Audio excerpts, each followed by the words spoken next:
The engines were finding life difficult. Workmen were mending the viaduct on the main line. The arches needed strengthening. Sir Topham Hatt did not want to close the railway while the work was done, and so repairs took a long time.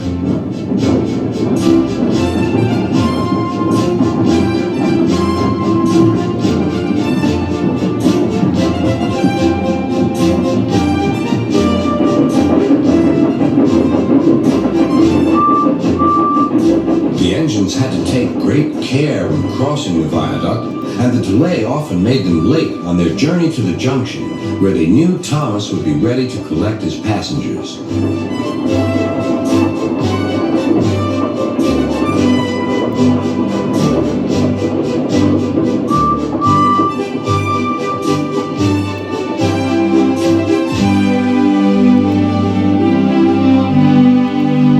Thomas grew crosser and crosser. "Time's time," he grumbled.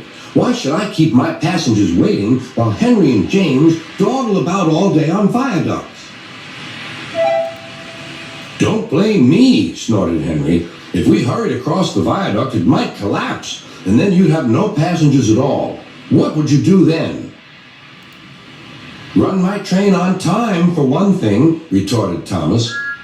He hurried away before Henry could answer.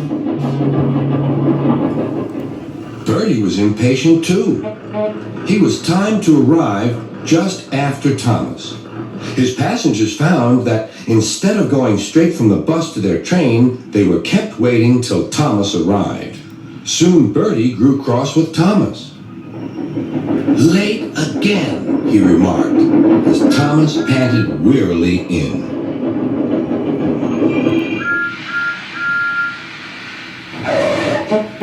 "We may be friends, but I thought you could go fast, Thomas. It's time we had another race. I reckon I could beat you now."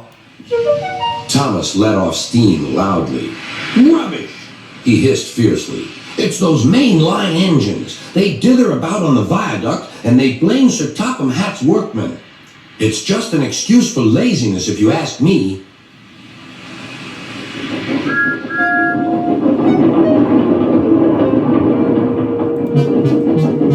One day, James was later than ever at the junction. "I'm sorry, Thomas," he puffed.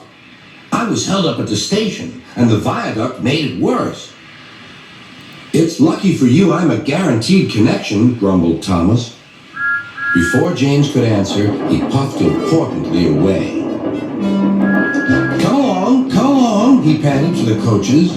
Annie and Clarabelle did their best, but Thomas soon found that he couldn't save much time.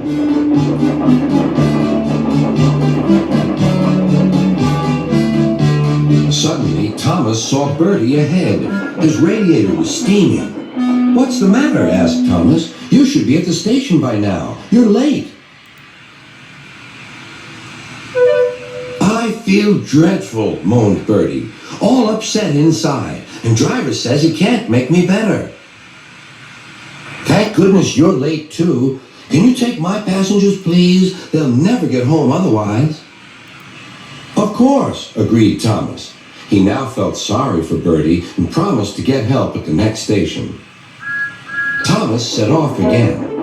Already he felt much more cheerful, and Bertie's passengers, traveling in Annie and Clarabelle, all reached home safely. When Bertie was better, he came to thank Thomas. "I'm sorry I teased you about being late." "That's all right," replied Thomas. "I'm glad I could help. There are times when being late isn't such a bad thing after all." With a last cheerful greeting, the two friends went back to work.